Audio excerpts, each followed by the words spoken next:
Hello, my dear students. So, now let's start with the topic number 2.11, capacitor and capacitance. ठीक है. सो आपकी text book में हमने एक टॉपिक जो है वो स्किप किया है, topic number 2.10 dielectric and polarisation. Actually में ये टॉपिक हम कैपेसिटर के बाद देखेंगे, है ना. So this one is very important concept, pay attention. So what is basically capacitor?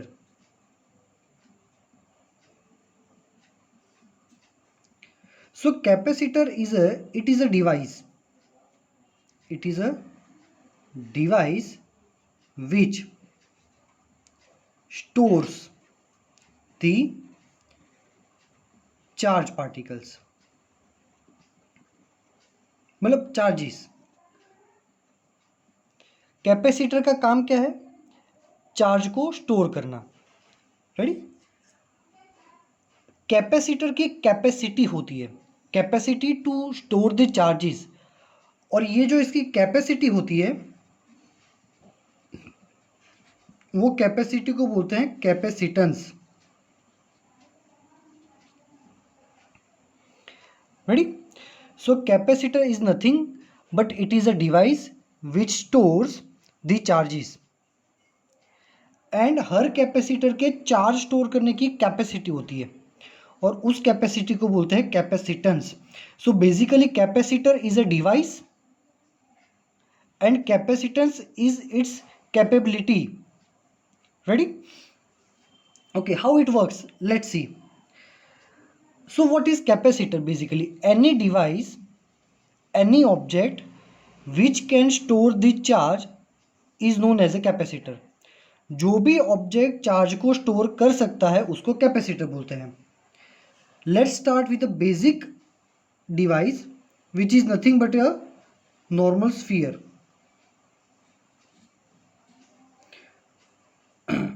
Ready. This is the insulating stand. This is the sphere made up of conducting material and it is placed on an insulating stand. अब क्या करते हैं हम इस पे थोड़े charge store कर देते हैं. थोड़े चार्जेस हमने अप्लाई किए. When we apply some of the charges on the normal sphere can store some of the charges. एक सिंगल नॉर्मल सा स्फीयर भी चार्ज को स्टोर कर सकता है, मीन्स ये एक कैपेसिटर है. अब जैसे जैसे हम चार्ज को स्टोर करते हैं तो पॉजिटिव चार्ज पार्टिकल से तो हमें पता है कि पॉजिटिव चार्ज पार्टिकल का एक इलेक्ट्रिक फील्ड होता है जो आउटवर्ड होता है. सो जैसे जैसे हम पॉजिटिव चार्जेस डालते जाएंगे एक एक एक करके, यहाँ पे इलेक्ट्रिक फील्ड बढ़ता जाएगा. यहाँ पे इलेक्ट्रिक फील्ड का क्या होगा, कंटिन्यूसली इलेक्ट्रिक फील्ड बढ़ता जाएगा. अब नॉर्मली यहाँ पे जो एयर थी, air which is surrounded to the sphere, sphere के आजू बाजू में जो एयर थी, जनरली जो एयर होती है वो नॉन कंडक्टिंग होती है. बट यहाँ पे क्या किया, अब हमने एक छोटी सी जगह पे बहुत सारे चार्जेस रख दिए.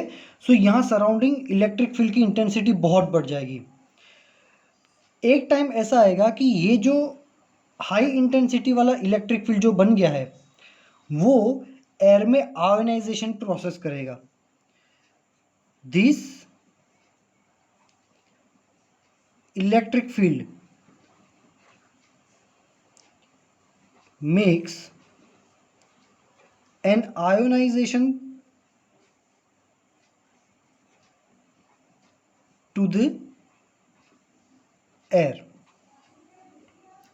ये इलेक्ट्रिक फील्ड क्या करेगा, एयर में आयोनाइजेशन प्रोसेस करेगा. आयोनाइजेशन मतलब पॉजिटिव और नेगेटिव को सेपरेट करना. तो एयर में जितने भी पॉजिटिव नेगेटिव जो अभी राइट नाउ आपके सराउंडिंग जितनी भी एयर है वो सब नॉन कंडक्टिंग है. क्यों, उसमें पॉजिटिव नेगेटिव मर्ज है और ये मर्ज जो होते हैं वो कंडक्टिंग प्रोसेस नहीं करते. बट ये हाई इंटेंसिटी वाला इलेक्ट्रिक फील्ड आयोनाइजेशन प्रोसेस कर देगा एयर में, जिससे उसके पॉजिटिव और नेगेटिव सेपरेट हो जाएंगे. Now this separated positive and negative are capable for conducting. Ready. तो अब क्या हो जाएगा, तुम्हारा एयर नॉन कंडक्टिंग में से कंडक्टिंग बन जाएगा. Ionisation to the air, so air becomes conducting. Air कैसा बन जाएगा, कंडक्टिंग मटेरियल बन जाएगा. अब एयर कंडक्टिंग मटेरियल बन जाएगा. सो चैप्टर नंबर 1 में देखा था कि चार्ज पार्टिकल को जैसे ही कंडक्टिंग मटेरियल दिखेगा वो फ्लो कर देगा. तो अब यहाँ से चार्ज पार्टिकल जो है वो बाहर निकल जाएंगे. This is known as a leak of charge particles. अब हमारे चार्ज पार्टिकल्स लीक हो रहे हैं. Means my device is losing its capacity of storing the charge. ये अपने चार्ज पार्टिकल को स्टोर करने की कैपेसिटी लॉस कर रही है. अब चार्ज पार्टिकल हवा में लीक हो रहे हैं. हमें तो कैपेसिटर बनाना था. कैपेसिटर क्या होता है, a device which store the charges. भाई ये हमने एक चार्ज इसमें डाला, उसने स्टोर कर लिया, हमको अच्छा लगा, हमने दूसरा डाला, तीसरा डाला, चौथा डाला.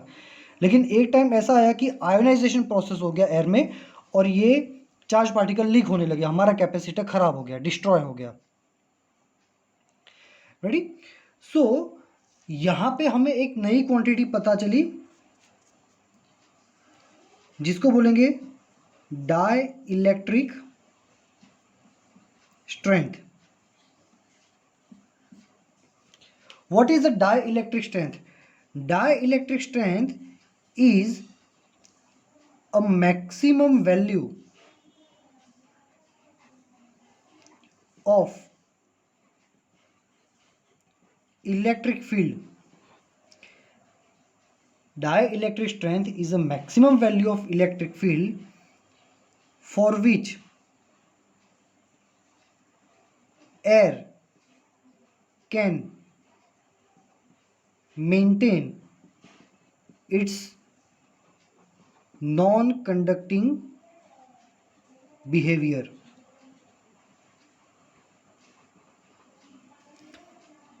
डाई इलेक्ट्रिक स्ट्रेंथ क्या है, वो एक इलेक्ट्रिक फील्ड की मैक्सिमम वैल्यू है. अगर क्वेश्चन में आपको बोला है a dielectric strength of this material is 5, मतलब आपको इलेक्ट्रिक फील्ड दिया है, आपको डेटा में क्या लिखना है, E is equal to 5.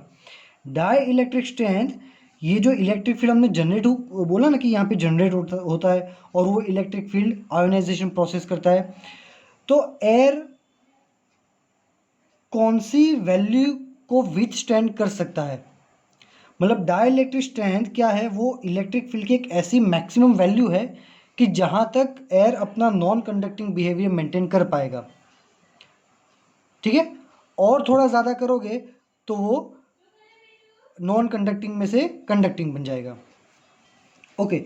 So air के लिए इसकी वैल्यू कितनी है, सो इट इज़ 3 × 10⁶ वोल्ट पर मीटर. ये है मैक्सिमम इलेक्ट्रिक फील्ड. रेडी. सो एयर के लिए डाई इलेक्ट्रिक स्ट्रेंथ इतना है. एयर को इतनी इलेक्ट्रिक फील्ड दो तब तक कोई इश्यू नहीं, भाई इससे थोड़ी ज़्यादा दे दोगे तो एयर नॉन कंडक्टिंग में से कंडक्टिंग बन जाएगा और आपके चार्ज पार्टिकल्स लीक हो जाएंगे.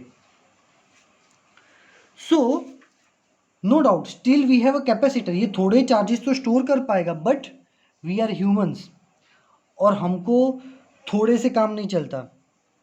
हमें अच्छी डिवाइस चाहिए, ऐसी डिवाइस चाहिए कि जो इससे भी ज़्यादा कैपेसिटी चार्जेस को स्टोर कर सके. For that what we are doing कि pay attention again, we are taking a sphere और जिसको हमने थोड़ा बहुत पॉजिटिव चार्ज दिया है. रेडी. अब उसके जस्ट नियर बाय हम एक और स्फीयर लाते हैं. सो ये स्फीयर क्या करेगा, यहाँ पे नेगेटिव आ जाएंगे, यहाँ पे पॉजिटिव आ जाएंगे, बिकॉज स्फीयर न्यूट्रल है. न्यूट्रल मीन्स जितने पॉजिटिव है उतने ही नेगेटिव है.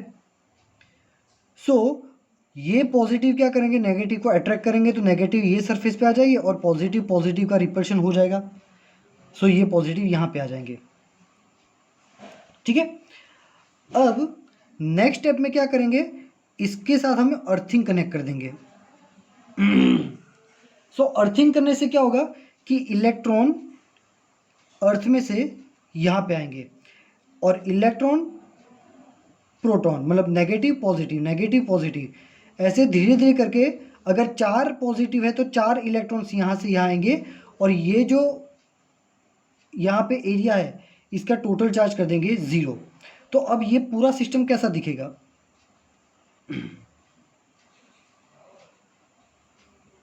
सम of the positive charges and here there are only negative charges. Ready, चलो। सो अब क्या होगा, हमने ये पॉजिटिव चार्जेस डाले थे जो कि इसमें भी डाले थे, बट वो पॉजिटिव से क्या होता था, इलेक्ट्रिक फील्ड बहुत ज़्यादा हो जाता था और यहाँ पे एयर का आयोनाइजेशन हो जाता था। बट यहाँ पे पॉजिटिव है, इलेक्ट्रिक फील्ड भी है, बट यहाँ पे उसके साथ नेगेटिव भी है। ये नेगेटिव क्या काम करेंगे, पॉजिटिव का जो इलेक्ट्रिक फील्ड है यहाँ पे उसकी स्ट्रेंथ थोड़ी कम कर देंगे। रेडी, मतलब यहाँ पे जो भी इलेक्ट्रिक फील्ड था, electric field due to the positive charges, वो इलेक्ट्रिक फील्ड की स्ट्रेंथ को नेगेटिव क्या कर देंगे, कम कर देंगे। अब यहाँ पे इलेक्ट्रिक फील्ड कम हो गया, दैट मीन्स व्हाट, हम और चार्जेस डाल सकते हैं। रेडी है ना, क्यों, क्योंकि ये पॉजिटिव का जो भी इलेक्ट्रिक फील्ड प्रोड्यूस हो रहा है उसको बैलेंस करने के लिए यहाँ पे नेगेटिव है। तो हम जितने यहाँ पे ज़्यादा नेगेटिव प्रोड्यूस कर सकते हैं उतने ही ज़्यादा पॉजिटिव हम यहाँ पे रख सकते हैं। So this is the complete device, इसकी कैपेसिटी प्रीवियस वन से बहुत ज़्यादा है। सो perfect capacitor is what, perfect capacitor consists of two same materials, one is a positively charged and another is a negatively charged। Ready, चलो। अब ये पूरी process में हमें क्या मिला, यहाँ पे पोटेंशियल ज़्यादा मिला पॉजिटिव है इसलिए, और यहाँ पे नेगेटिव तो यहाँ पे पोटेंशियल कम मिला, that means we have something potential difference. Ready, so ये पूरी प्रोसेस में Q बाय V का जो रेशियो है ये ऑलवेज रहता है कांस्टेंट, और ये Q बाय V को बोलते हैं हम C, where C is capacitance. C क्या है हमारा, कैपेसिटेंस।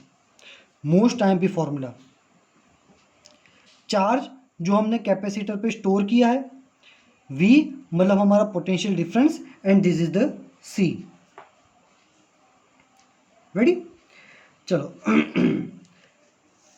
कैपेसिटेंस का ऐसा यूनिट क्या होगा, ऐसा यूनिट ऑफ कैपेसिटेंस। देखो, एक तो ये C हमारा कैपेसिटेंस है, उसका यूनिट क्या होगा, चार्ज। तो चार्ज के लिए होता है कूलम और V के लिए होता है volt. So coulomb per volt, and Faraday नाम के साइंटिस्ट ने कैपेसिटेंस डिस्कवर किया था तो उसका दूसरा यूनिट होता है F stands for Faraday. Now capacitance, मान लो कि हमारे पास ऐसा कैपेसिटर है जिसका कैपेसिटेंस C 1 फैराडे है। सो एक्चुअल में 1 फैराडे तो बहुत बड़ा हो गया। हम जो प्रैक्टिकली डेली लाइफ में जो भी कैपेसिटर यूज़ करते हैं वो तो बहुत छोटी छोटी वैल्यूज़ के होते हैं। मैं ये भी अभी बताऊंगा कि 1 फैराडे क्यों बड़ा होता है। चलो, हम जो भी यूज़ करते हैं कैपेसिटर्स वो छोटे छोटे होते हैं, हम जनरली यूज़ करते हैं माइक्रो फैराडे की रेंज में। सो 1 माइक्रो फैराडे होगा 10⁻⁻⁶ फैराडे, याद रखना इंपॉर्टेंट। समटाइम्स हम we use farad in the nano range, 1 nano farad, वो हो जाएगा 10⁻⁹ farad, and sometime we use capacitor in the range of pico farad which is 10⁻12 farad. Ready. Symbol of capacitor, तो ये हो गया कैपेसिटर का symbol. दो लाइंस ड्रॉ करते हैं जो एक दूसरे की पैरेलल होती है, ठीक है। वैसे तो हमने बोला था कि कैपेसिटेंस जो होता है उसकी वैल्यू फिक्स होती है, कांस्टेंट होती है, बट समटाइम्स हम ऐसा कैपेसिटर यूज़ करते हैं जिसकी वैल्यू हम चेंज कर सकते हैं, वेरिएबल कैपेसिटर। ये वेरिएबल कैपेसिटर का सिंबल है और ये हमारा नॉर्मल कैपेसिटर। रेडी। सो हमारे सिलेबस में कौन सा कैपेसिटर है? ऐसा स्फीयर्स वाला? नो, हमारे सिलेबस में जो कैपेसिटर है वो है parallel plate capacitor. Means two plates which are placed very close to each other and parallel to each other। ये एक प्लेट होती है positive and the remaining is negative. ये जो स्फीयर्स था ना, बस उसकी जगह प्लेट्स, एक पॉजिटिव प्लेट एक negative plate. Ready. This construction is known as a parallel plate capacitor. ये कंस्ट्रक्शन क्या हो गया? Parallel plate capacitor. चलो, तो यहाँ पे हमारा ये जो टॉपिक है, topic 2.11 capacitor and capacitance complete हो रहा है। ये टॉपिक आपको टेक्स्ट बुक में जो है सेम ऐसे ही पढ़ना है, ठीक है। मैंने थोड़ा डिटेल में एक्सप्लेन किया है, टेक्स्ट बुक में एनसीईआरटी है तो इतना डिटेल में एक्सप्लेनेशन नहीं होगा, बट आपको समझ में आ जाएगा। रेडी। चलो, now 2.12 theory number 2.12, the parallel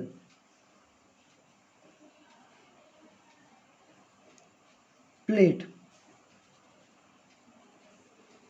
capacitor. Ready. Exam में ये थियरी आती है कि find the capacitance of parallel plate capacitor, है ना। एग्जाम में लास्ट ईयर बोर्ड में ये एग्जाम आ गया था, लास्ट ईयर बोर्ड एग्जाम में ये क्वेश्चन था। Find capacitance of parallel plate capacitor. Okay, pay attention.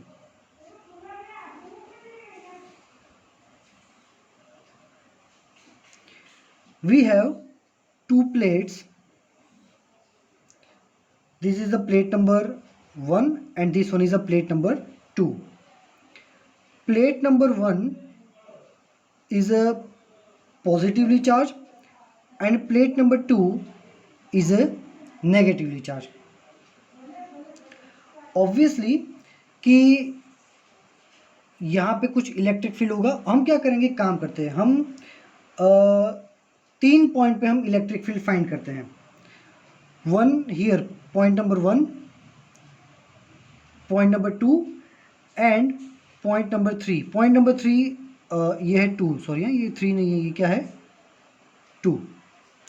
Point number 1, point number 2 and point number 3। Point number 3 is lying between 2 plates. हम ये तीनों जगह पे इलेक्ट्रिक फील्ड फाइंड करेंगे। चलो, इसकी सरफेस चार्ज डेंसिटी, ये प्लेट की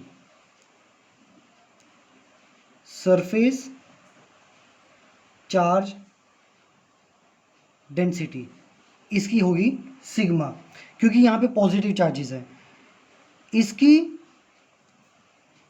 सरफेस चार्ज डेंसिटी होगी माइनस सिग्मा। रेडी, क्योंकि यहाँ पे नेगेटिव चार्जेस हैं। ओके, सो पहले हम फाइंड करते हैं electric field eight point number 1। Ready. चलो, पॉजिटिव चार्ज का इलेक्ट्रिक फील्ड कहाँ होता है? सो यहाँ पे इसको याद रखना बेसिक, कि पॉजिटिव चार्ज का इलेक्ट्रिक फील्ड कहाँ होता है, उसमें से बाहर निकलता है, ऐसी डायरेक्शन में होता है। और नेगेटिव चार्ज का इलेक्ट्रिक फील्ड कहाँ होता है? नेगेटिव चार्ज के अंदर जाता है। रेडी, चलो। सो पॉजिटिव का electric field outward,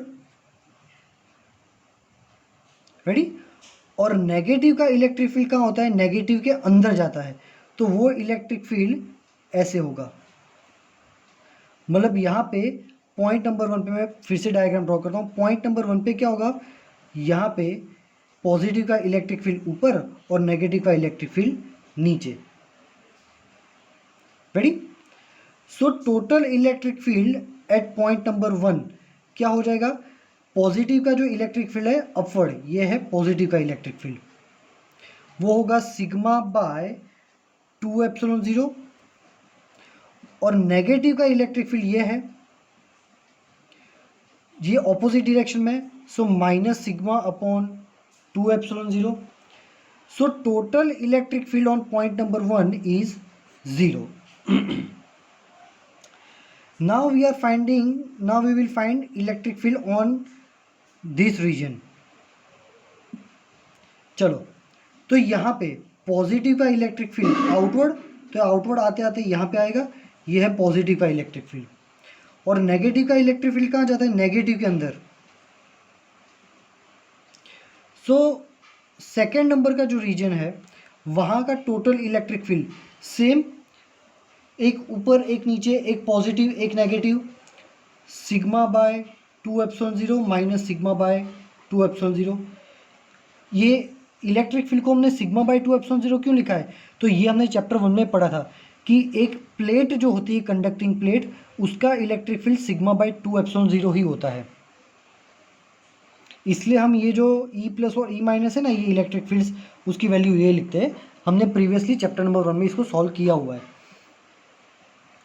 so second number की ये यहाँ पे पॉइंट नंबर 2 का इलेक्ट्रिक फील्ड हो जाएगा हमारा 0।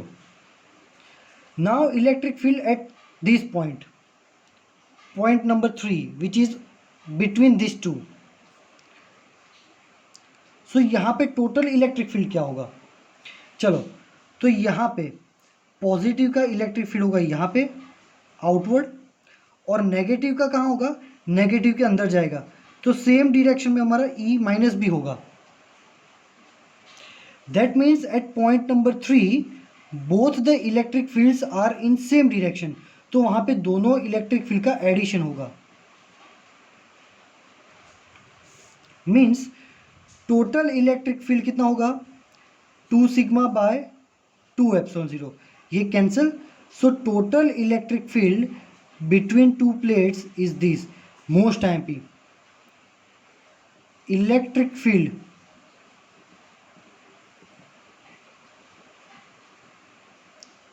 Between two plates is E is equal to sigma by ε0। Ready, चलो। सो ऑलवेज रिमेंबर, कैपेसिटर के बाहर के side, in outside region electric field is 0, दूसरे यहाँ भी outside electric field is 0। Capacitor में इलेक्ट्रिक फील्ड ऑलवेज दो प्लेट के बीच का जो रीजन है वहीं पे मिलता है, और वहाँ पे वो इलेक्ट्रिक फील्ड कितना होता है, सिग्मा बाय ε0। इलेक्ट्रिक फील्ड कौन सी डायरेक्शन में होगा, obviously electric field starts from positive to negative. So capacitor की जो दो प्लेट होती है, वो दो प्लेट के बीच में ही इलेक्ट्रिक फील्ड मिलता है, और वो पॉजिटिव प्लेट से नेगेटिव प्लेट की डायरेक्शन में होता है, और वो इतनी वैल्यू का होता है। रेडी, चलो। नाउ पे अटेंशन, हमने एक फॉर्मूला देखा था,